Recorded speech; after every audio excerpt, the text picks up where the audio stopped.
Three wide, Newgarden trying to make up some lost ground. He'll get around Marco Andretti. Now Hunter Ray with a peek at his Andretti Autosport teammate.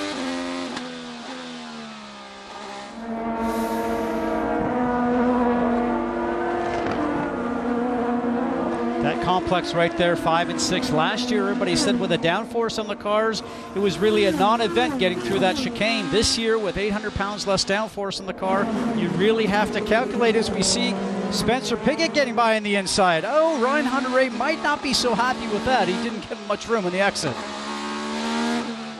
Remember, Pigot in trouble on the very first lap of the race, and he has been digging out from that ever since in that 21. The young driver from Orlando, trying to make good on what has been a tough day.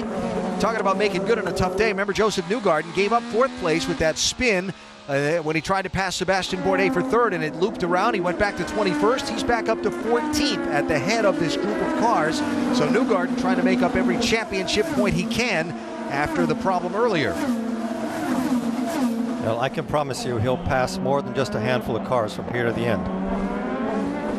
He must be very frustrated. A.J. Foyt Racing teammates, Tony Kanaan leading his younger fellow Brazilian, Matheus Leist, 14 and 4. Kanaan had the fastest speeds in the oval test here a couple of weeks ago, and I was talking to Larry Foyt about that. He said, yeah, talk about setting the bar high for expectations for this coming 500. But certainly for the popular Kanaan and for A.J. Foyt and his team, a good run at the 500. It's very special to be very treasured. Very special to drive for Foyt at the 500. It's like yeah, you did it 1 year. I did, yes, and I didn't even make it past the first corner. I had an accident, a very bad accident with Stan Fox.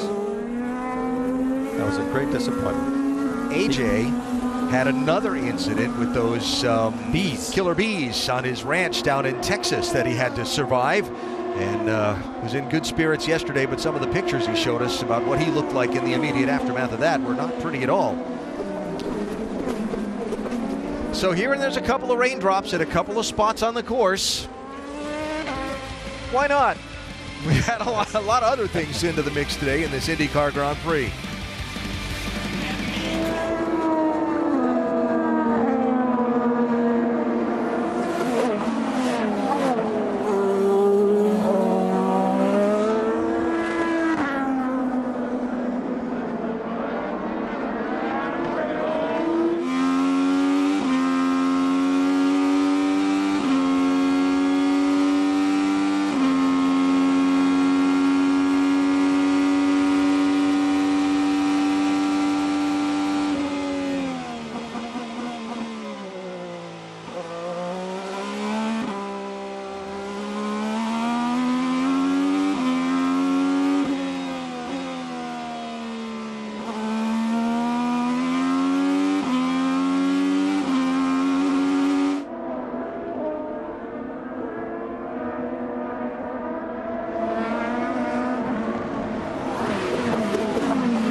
Laps to go in the IndyCar Grand Prix presented by Pennzoil at the Indianapolis Motor Speedway to start a month of May activities for the Verizon IndyCar Series here at the most famous race course in the world.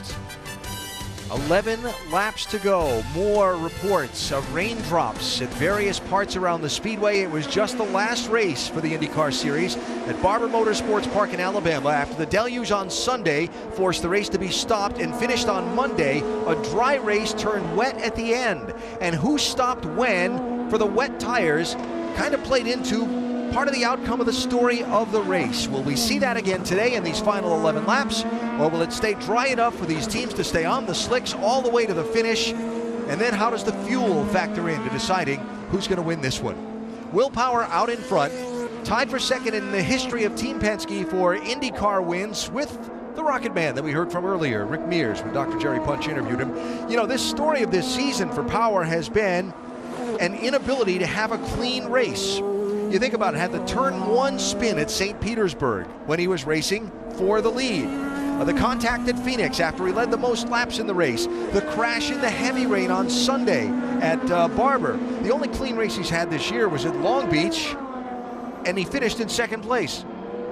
So a clean race today so far for the driver of that 12 car for Team Penske. You see the numbers on the season. His championship standing has taken a beating through the first couple of months of this season. But trying to begin the process of rebuilding that here at Indianapolis, and a win today would be a good start on it. In all of those races, he has had one thing though. He's always been fast. He's always been competitive. In luck, it comes and goes. Today, it looks like he is in a really good position. It is one great fight between Chevy, which is Power, and Dixon, which is Honda right now. And you're having to go fast and not use fuel. But if it starts to rain, it will completely change everything. Keeping the visor clear, something that drivers have to do. It's very annoying. He's getting rid of all of that because the water will filter behind the tear-offs and you won't be able to see. This is a driver with a lot of experience, and he's done everything he can right now to prepare himself for the possible rain. So to your point, Alan, there must be raindrops now landing on the shield. We've had that before, getting behind those tear-offs, as you're mentioning, Eddie, so it's actually distorting his view. So there must be some more rain coming down than we're actually even seeing. But the times have not slowed down, Alan. No, they're doing 11:4. It's drops. Do those drops turn into something more in these final 9 laps of the race becomes the question. I was watching our local ABC affiliate here in Indianapolis, RTV6. The meteorologist said they expected the weather to stay north of the speedway until later on this evening, and it's been raining out there north of here all day long. Like Chicago's gotten a soaking at various times today on the radar. But here at the speedway, it has stayed dry. But there are just little bits on the radar that could come to turn around and perhaps alter the outcome of this race. This is Ed Jones and Charlie Kimball a lap ago. Oh, turn 12 by the looks of it, the same place that we saw Joseph Newgarden trying to make that pass on the inside for Sebastian. There goes the sign. They even waved hello. Yeah. What were you thinking? I think was. Did you say north of the speedway or the north part? This place is, the speedway is so big. We have north, south, east, and west. I understand. North of the speedway. There's the camera lens in the Ed Jones car.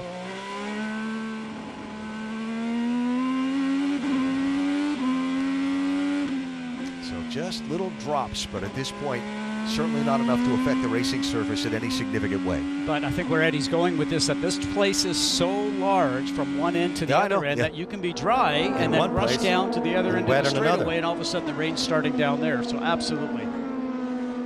Zach Veach moving aside for the race leaders, allowing them to play through. That courtesy will come back to him someday when he's in position, trying to compete for a win. Race car drivers have great memories. They're like elephants. Whatever something happens to you, you remember it for decades. Interesting that Will Power, as you see Zach Veach moving over one more time. Will Power is now starting just to stretch a little bit of time away from Dixon, but I looked on the sheets here, guys, and I know it was right after a pit stop with fresh tires on, but they're running about 11, 11.5, a lot of times about 11 flat, but Dixon still has the fastest race lap at a 1:10.5. So when you think about that, he now has the speed out of the car that he didn't, that Rick was talking about earlier in the show. But he lost 4/10 the last lap from Power. Long ways back to Robert Wickens in third now. 6.4 seconds back of the leader is the driver who has led the second most laps in this race, Wickens. Gap to Rossi is now 0.5. Target remains 3.9. There is no way these guys in front of me are getting 3.9. Okay. Talking about fuel numbers here, so go fast and make fuel. It's not really a negotiation. He's going to see if they are or they aren't in about 7 laps. Because right now you have to make 7 laps to finish this race. So we're going to find out who's bluffing and who's not bluffing. It's like a poker game. At some point you have to put your cards on the table. can there be anything more frustrating for a driver than to have had a car fast enough to compete to win the race, be driving to meet that fuel number, and seeing the other guys that you've been just as fast as, that you think you're on the same fuel as, driving away from you? Welcome to IndyCar. Now, was there a little bit of poker being told when we asked John Boslog whether or not he could get to the end? So you never know. Absolutely. Because he knows that they're listening to other team managers. Yeah. Other teams up and down the paddock, or actually in the pit lane rather, are listening to the telecast to just try and get a little bit of intel. Just watching Power's lap times to see if he backs off a little bit. Here's Graham Rahal trying to take the 7th spot away from James Hinchcliffe. Rahal, another one of those drivers who's in the championship conversation, and started mid-pack in this one, having another one of those. Qualifying didn't go well, but I'm going to make up for it in the race days in the Indy Grand Prix. But not qualifying well is becoming a big problem for him this year. He is a great racer, very aggressive, very tidy, passes cars incredibly well. But he's got to find a way to get himself to the front of the grid. Otherwise, he's putting it at risk all the time. It's really hard to go from way back to the front, and very risky. Whereas Power just had 1 or 2 issues to deal with in the race. In the last camera shot, as you were talking, Eddie, did you see the droplets that were on the lens there? That's still not enough. Yeah, there's 2 right there. 5 laps to go. So Wickens and Rossi here racing for 3rd place. Bourdais has dropped to 5th, 9.6 seconds behind the race leader, Will Power. And Wickens has figured out where is the best place to place his car to defend. So I think Rossi's going to have to do something different, like an outside pass, or try passing in a place where he hasn't tried before. Wickens down to 14 seconds of push to pass. Rossi down to 13 seconds. And don't forget that push to pass uses a lot of fuel. And he just told his crew members that he doesn't believe they're hitting their own fuel numbers, so that must mean he's having a hard time to hit them. Bourdais beginning to close in on these 2. When we talk about push to pass, Bourdais has just ample left right now. But does he have the fuel to use it? That's right. Correct. That's the key thing right now. Power building his lead on Dixon. 2.2 seconds now, the advantage. 3 laps to go next time by. There's 3rd, 4th, and 5th. 6th is Helio Castroneves. Which I think is an incredible result. Very difficult start to the race, but look where he's at right now. Yeah. 2nd best Penske driver. There is Helio. And he's going into the Indy 500. This will be a big boost for him. So determined to come here and have not just a good result, compete to win the Indianapolis 500 for a 4th time. And in some ways, while unspoken, maybe say to the boss, I wasn't ready to be done with this. Obviously having great success in Penske's new sports car program in the IMSA Series with Acura Team Penske, winning for the first time last Sunday at the Mid-Ohio Sports Car Course. I don't know Mr. Penske that well, but I would think he'd be a hard man to change his mind when he made a decision. Helio and Ricky Taylor tag teaming to win that race. So here's our leader now, catching some traffic. Power drafting Ed Jones down that front straightaway. Well, either Power's Chevy engine is using less fuel than Dixon's Honda, or Power is using more fuel than he should be, because this is going to come down to the last lap. And Will Power's leading in the Chevy, as you mentioned, and the next 4 cars in a row are all Hondas until you get to Castroneves with a Chevy. So right now, I hear you. Makes you wonder. So we watch to see any signs of a bobble, any hiccups that might shuffle the running order. He's not slowing down. He just did an 11.9. Yep. This is a man that has a lot of confidence that he has fuel left. You'd think by now, Alan, What's your name again, Scott? Ounce to your left. He'd be short shifting. He'd be braking early. He's not. He's still doing great times. All of which would cost him lap time. Would cost him lap time, but save him fuel. Watch the fuel here. We got a lapper between you and Dixon. 2 laps to go to the end of the race. You're clear by over 10. So getting that message from John Boslog on the pit wall that, hey, you've got margin here. Yes, you have 10 seconds that you can spend. Yeah, use it. So now he's got fuel and time.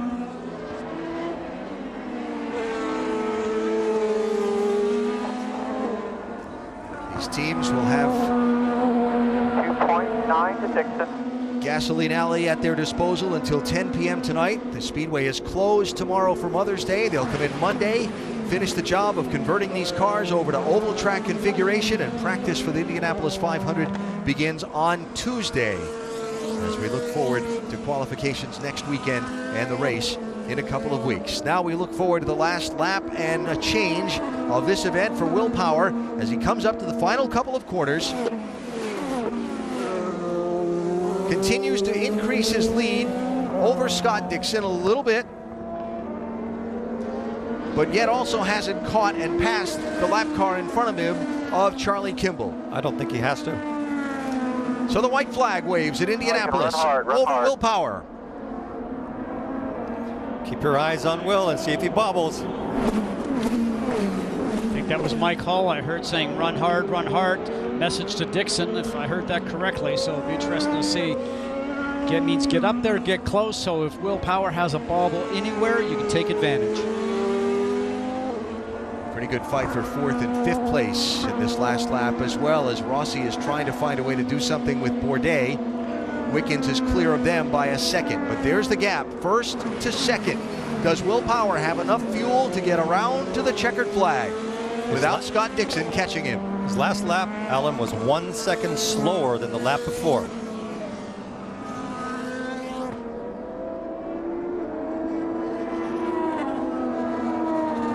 Final corners coming up here.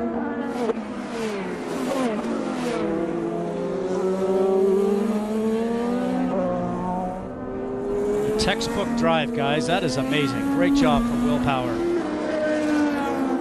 Fell behind at a point in the race, kept after it, came back around, and the checkered flag for the 3rd time in 5 years for Will Power in the IndyCar Grand Prix.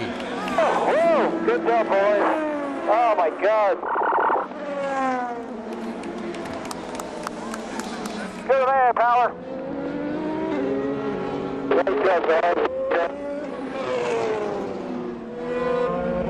That was a great drive. Hey, Power, that's the win number 200 for Penske. There you go. IndyCar victory number 200 for the captain, who would very much like to have win number 201 be a couple of Sundays from now. What a drive by Will Power. Again, he dominates this event. 56 of the 85 laps he led from pole position. In doubt at a point in the race,